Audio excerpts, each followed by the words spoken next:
Hey there, dear listener. Welcome to this new episode of Your Best Stories Nonfiction Writing Podcast. And I have an announcement to make. I have finally decided on a name for this podcast.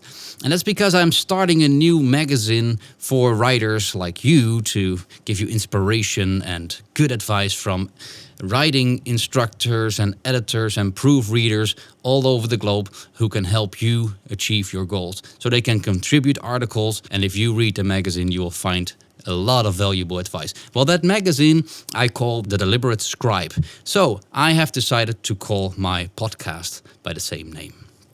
So this is The Deliberate Scribe podcast. Welcome. Today we're going to talk about something that is bugging many writers, especially novice writers. And that is, how do you know whether your writing is finished? This is a problem that many of us have faced or are still facing. You have finished your draft, you have edited, you have worked on all kinds of things, and you think it's quite okay, but you're not certain about it. And that comes with a lot of uncertainty, a lot of fear that if you publish, that then maybe it is not good enough. Maybe people are going to find holes in your logic or plot holes or continuity issues or even spelling and grammar errors and whatever. So it is very scary actually to publish anything. And this fear really drives us to wonder all the time, are we really finished? Should we be doing much more on this piece of writing to satisfy our readers? Everybody agrees. Every writer, instructor, teacher, editor, coach, proofreader, whatever, says the same thing. You're never done after writing your first draft. Your first draft is always just that, a draft. But how much do you do after you finish that first draft? That is the big question. And how much you have to do still depends on a few things. There are a few factors that can play in this decision. First of all, it depends on you, what you think, what you desire, what you find important. Second, it depends on your goal and what kind of writing you're doing. Third, it depends on your reader and their expectations. And fourth, it can depend on the one who gave you this assignment. When you are a professional writer, you're writing for somebody else. And then other things come into play like deadlines and that sort of thing. So how much do you need to do after that first draft? You do one revision round or do you do 13 revision rounds? And one of the most important factors that play is what you yourself believe you should be doing. How critical are you of your own work? How important is it to you that you have all the details right? Do you just want to put down a nice story and create a plot that engages your reader? Or do you want every sentence to hold tension and beauty? There are many writers who really just want to tell a story. And if you analyze their writing, you will see that they are not very precise in their choice of words. And you will find that sentences are clunky, that characters are flat, that there is not really any depth to anything, but you have a strong hook, a strong story, and that is the way they write. You find also the same principle in newspaper writing and magazine writing, that not the words themselves matter so much as the message, as the story they are telling, and therefore there's a lot of top-of-the-head writing. These people apparently do not care so much about the literary value of their writing, rather just getting the message done. There are also big differences between published writers who are really caring about their work. I must think of Stephen King, who writes one draft and then I think he said 2 revision rounds and then 1 cleanup. And if you compare that to Saul Stein, who revised his novel Other People, I think it was 13 times, deep revisions until he was satisfied with it. So he was very critical of himself. And well, Stephen King might also just be a genius. I mean, he is He also just started writing without any outline and without plotting and just see where the story would go. And he ended up with good stories most of the time. You may think of him what you want, but he is, in my opinion, a very talented writer. And he only needed a few rounds, whereas Solstein wouldn't go without sometimes over a dozen revision rounds. So this factor was really about you personally. How perfect do you want it? Is it for you very important that everything is correct, that everything is precise, that everything speaks to the emotions of the reader, that everything is rounded out and fleshed out and as perfect as possible? For me personally, that is very important. I am really somebody who can continue to tinker even to such a point that my stuff never gets published. Perfectionism is my enemy in a way. I want to have it perfect. So every week I'm writing these emails and I find that I'm not satisfied with them. I wish I could spend way more time on these emails. I'll make them gems of literature, basically. But that brings me actually to the next point, the next factor, and that is, what is the goal? What kind of thing are you writing to begin with? And in my emails, it is, of course, much less important that I write something of great literary value than when I write a novel or any kind of other book. I should consider how long it lasts and how many people it will reach.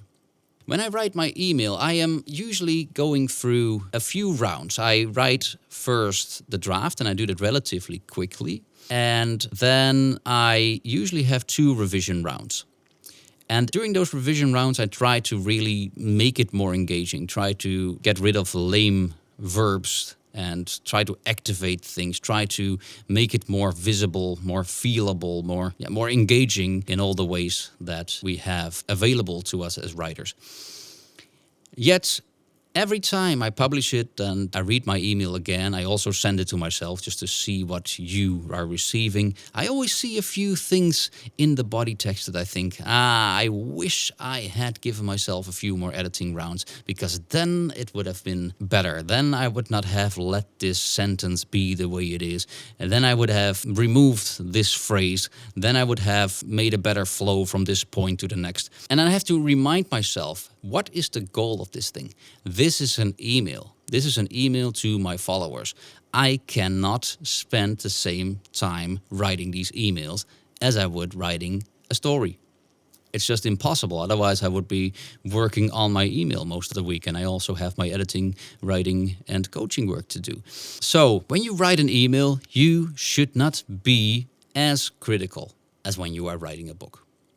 So what kind of criteria do emails and instruction manuals, for all I care, have? It is not about giving the reader an experience. It is about conveying a message, especially if it's just a business email or my quick tips, for example. The second part of my email is a quick tip or sometimes 2 quick tips. And those I write also fast and I edit them fast because it is only about the message. When it is only about the message, you want to instruct somebody, tell somebody how something works, then you don't need all these literary techniques. The only thing you're working for is clarity. If you are clear about what you want to say and you've removed all extra flap that you don't need, the only thing that matters is clarity and processing fluency. And that is much easier to do. The only thing you need to do is making sure that the words that you are using are comprehensible for your audience and that you are terse, that no components are in there anymore that form an obstacle to comprehension and to clarity. And for the rest, it doesn't matter. It just needs to be clear. Clarity above all. Clarity and brevity above all. So that is what you should strive for in an email to convey a message. Well, in my emails, within the time that I can allow myself to spend on this, I'm trying to do my best to engage my readers with the story, with my opinion on something, my point of view, or with some creative way of conveying a message that will help them. So I'm trying my best to create an engaging email for you. So, and the difference is then that I can be working for hours on an email to my followers and 3 minutes on an email to a company I work for. Then there's also a difference between an argumentative piece of nonfiction and a piece of literary nonfiction. Literary nonfiction really needs to engage your reader, needs to set off all these simulations in your reader's brain so that your reader will feel exactly what you mean and will be part of the story and understand at a deeply emotional level what you're talking about. In an argumentative piece, it is important that it is well organized and well supported. Every claim that you make has to be well supported. But you don't have to worry so much about the writing technique itself. You don't have to worry so much about whether your reader has a certain experience. Because what the reader is looking for is not so much an experience, not so much an understanding of the deeper emotional implications of the thing you're explaining, but rather the argument itself. So the stress is also there on clarity.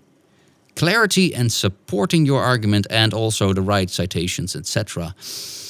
And that is a real different animal. That is not to say that for literary nonfiction clarity is not important. In literary nonfiction and other creative kinds of nonfiction, clarity is just as important. So you don't stop at clarity and the well-supported argument. You just go steps further. Behind every piece of narrative nonfiction, there should be a very well-supported argument if you are trying to make an argument with them and not just share simply a story as it is. So the more important the language and the writing technique itself becomes, the longer it will take before you are finished with your manuscript. Third, it depends on your reader. Readers are coming to a piece of writing with a certain expectation. If you send an email and people open the email and they find a piece of narrative writing that in the end they have to sort of infer the message, then your email utterly failed. If you're trying to tell an engaging story and what comes out is telling instead of showing and there is no engagement, then you also missed the mark. The reader in the first case will wonder, why do I have to struggle through so much nonsense before I get to the point? That's actually one of the main complaints of email readers, that they wonder, when is the writer of the email finally going to get to the point? I just want to know what's going on. That's why front-loading in emails is so important, to make sure that in the first sentence it is clear what you want. But if a reader sits down with a book and expects an experience and instead they get, a boring account of what has happened, then that doesn't meet their expectations either. So it is very important to know what the expectations of the reader will be. What kind of person is your reader actually? And then write to those expectations. And the more advanced a piece of writing they are expecting, the more time it will take you to get there. Because with every layer of literary perfection, quote unquote, there's also a new layer of challenges involved. Often a clear piece of writing that states things exactly the way it is also the easiest to create. Because if you want to give it literary merit as well and really engage your reader in an emotional level, you need to have that clarity plus a whole lot of other things. And the added things, everything you add to it, makes it also more difficult again to maintain that clarity. So the more literary devices you use, the longer you have to work on it and the more trained you need to be as a writer. So make sure you know your audience, you know what your reader expects, and don't diverge too much from that. And point 4. If you're working under a deadline, then time constraints actually determine how far you can go with your piece. You have to finish a certain piece of writing in 3 hours, or otherwise it will hardly be worthwhile writing it. I have worked with writers who faced the challenge of writing 1,000 words for $75. If they would spend more than 3 hours on that project, they would get a measly $25 an hour that they would end with. And no freelancer can really live from that kind of money, so you have no choice but to write fast. And then it might actually be better to, of course, start with an outline and make sure that your first draft is already as good as it can possibly be. And I'm getting to something here that I actually had wanted to mention earlier. That is that the way we draft depends also on our experience level. And there are ways of ending with a draft that is already quite okay. It is possible, but actually only for experienced writers. So the beginning writers, I would always recommend writing fast so that you write in your natural voice as much as possible and then edit out all the nonsense, all the words that don't do any useful work and all the phrases that are more elaborate than they need be, etc. But if you are a more experienced writer and you have found your voice, then it can be extremely useful to draft somewhat slower and to really think about your sentence. Sort of let the sentence sing already in your mind before you write it down. And then you have already an edited sentence, because the first sentence that comes to mind is your first draft. That first draft is in your head, and then you edit it in your head already, and then you write it down. And after writing it down, you could immediately do the routine editing tasks that you know how to do so well already. But I won't recommend doing that when you are still a novice writer, because you have yet to figure out what your voice is. And tinkering too much with your first drafted sentence can stiffen your writing. It can become overly formal, for example. It's simply because you don't really feel yet what you sound like, and you have to train that first. But if you have then so little time to finalize a draft, then there is hardly time for a second, third, and fourth revision round, let alone a 13th. So then it might be useful, if you have found your voice already, or you know the voice of the company you work for, to draft slowly. But start with an outline so that you really know where you're going, and you cannot waste half an hour writing into the wrong direction. Anyway, when a company pays you a flat rate that forces you to write fast, you cannot be too critical of your work. If you're writing a book for yourself, then you don't face these constraints, of course, and then I would recommend that you write until you are satisfied. But that is the whole point where we started from, of course. How do you know whether you should be satisfied? Well, first see if you can take any random part of your story and read it and not see any improvements. If you can read through any part of your writing without seeing any places where you think you should improve, then maybe you are approaching the time that you are ready for publishing it. Again, that doesn't go for emails. I'm reading my own emails to you, and I'm often thinking, how I wish I could edit this again, But for your book, it would be really a pity to not keep self-editing until you don't see any improvements anymore. And then, thank God, there are other people to help you out with everything. This is the time, I think, to hire or ask alpha and beta readers. Alpha readers you could actually hire a bit earlier or ask a bit earlier already, because they help more with the overall structure of your work, whether you are making your argument well. And beta readers should look a bit more to the scene level or the paragraph level and the sentence level, if that all works, or whether there are ambiguous things there. But the point is that there are other people who can read your book and tell you whether everything is clear and whether everything works well for them. Or are there a lot of things that they think, I don't know about this. Why did you do it like that? Or this doesn't really work so well for me. In this, be careful with family and friends, because sometimes they so want you to succeed that they lose all objectivity. On the other hand, maybe I told this already in the podcast, but my wife is really my important reader. And she is quite positive most of the time, but she is quite objective too. And I wrote a story once that took me weeks to write, and she was finished reading it and said, "Yes, sorry, honey, but this is just trash. This is trash." And she confirmed a fear of mine, because I knew the story was a bit weird. So it saved me an embarrassment. My wife saved me an embarrassment here. It didn't have to go out of our house, nobody else ever seen it. I think it is somewhere at the stack of unfinished drafts here in my drawer, and it's never gonna see the light of day anymore. So somebody so close to you can in fact be a good alpha or beta reader if you know that they're objective. And my wife is, thank God. So she is as someone I can trust in this. But it can also be useful to search for writing groups or something.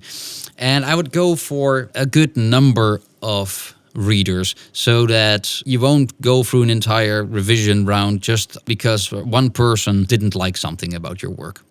The most important question here to ask is everything clear? Do you feel engaged by this?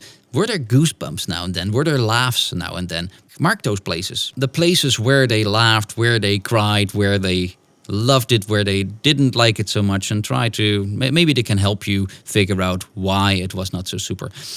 And most of all, if there are holes in your story or in your reasoning or whatever, somebody will pick that up and tell you about it. So once you have the feeling that you are really done, check it with others whom you know have a critical eye and see what they're saying. If they find faults in there still, then go ahead, do more revisions.